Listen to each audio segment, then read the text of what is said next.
안녕하세요. 지난 3월에 국제학술지 플러스1에 50대 이상 여성이 2개월 이상 항생제를 장기 복용하면 인지 능력이 저하되고 알츠하이머 발병 위험이 커진다는 연구 결과가 발표되었습니다. 미국 하버드대 연구팀은 중년 여성의 항생제 복용이 인지 능력에 미치는 영향을 알아보기 위해서 연구를 진행했는데요. 연구팀은 평균 연령 54.7세의 여성 약 1만 5천여 명을 대상으로 4년간 이들의 항생제 복용 기간을 조사했습니다. 연구팀은 조사 결과를 바탕으로 참가자들의 항생제 복용 기간과 정도에 따라서 4그룹으로 나눈 다음에 주의력, 정신운동 속도, 학습 능력, 작업 기억 등을 시험하는 인지능력 검사를 수행했습니다. 그 결과 항생제를 2개월 이상 복용한 그룹은 그렇지 않은 그룹에 비해서 저하된 인지능력을 보였고요. 또 같은 나이 또래 여성보다 약 3에서 4년 더 노화된 뇌를 가져서 알츠하이머 등의 인지능력 질환 위험이 더 커졌다는 것이 확인이 되었습니다. 연구팀은 장기적인 항생제 복용으로 인한 장내 미생물 변화가 뇌에 영향을 미쳐서 인지능력이 저하됐을 것이라고 설명을 했습니다.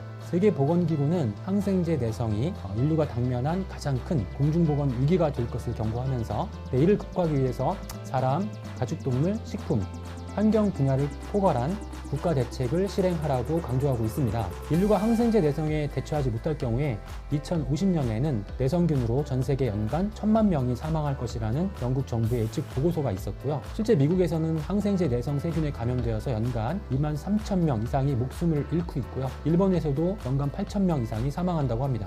전 세계 항생제 생산량의 약 80%는 가축에 사용이 되고요. 가축 폐수나 내수 양식장의 방류수 속의 항생제 내성인자가 여러 곳에 영향을 미치고 있습니다.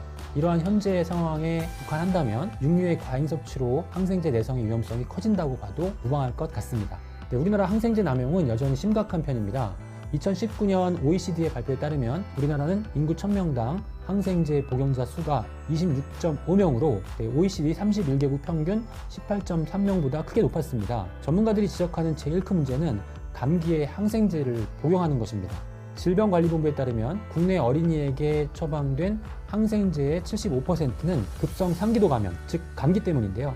감기에 항생제를 처방받은 성인 비율도 45%로 호주 32%, 네덜란드 14%보다 높은 상황입니다. 감기는 세균이 아닌 바이러스 감염이 원인이기 때문에 항생제 처방이 필요하지 않습니다. 항생제 처방이 필요한 경우에는 감기 합병증으로 폐렴이나 기관지염, 축농증 등이 생겼을 때이죠. 항생제 내성균 전파를 차단하려면 꼭 필요한 경우에만 항생제를 사용해야 합니다. 2019년 영국의 연구 결과에서는 항생제를 사용할 경우 류마티스 관절염의 발병률이 60% 증가했다고 발표했고요. 역시 2019년 미국의 연구는 항생제에 노출된 사람은 그렇지 않은 사람보다 대장암 발생 확률이 약 16% 더 높았다고 보고했습니다. 연구팀들의 공통적인 설명은 바로 항생제 사용으로 장내 유익균이 감소한 것이 영향을 미쳤다는 것이었습니다.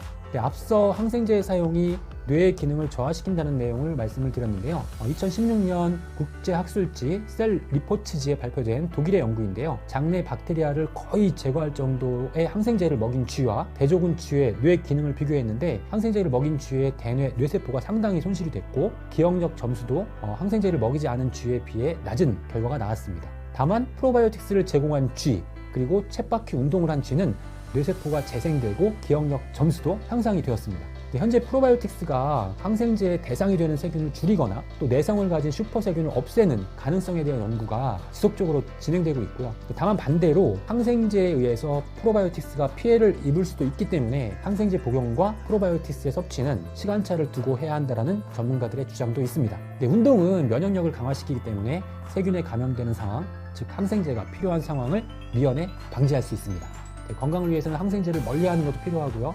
유익균의 섭취와 운동은 항생제의 피해로부터 우리를 보호하는 역할을 한다는 점 기억해 주셨으면 좋겠습니다. 경청해 주셔서 감사합니다.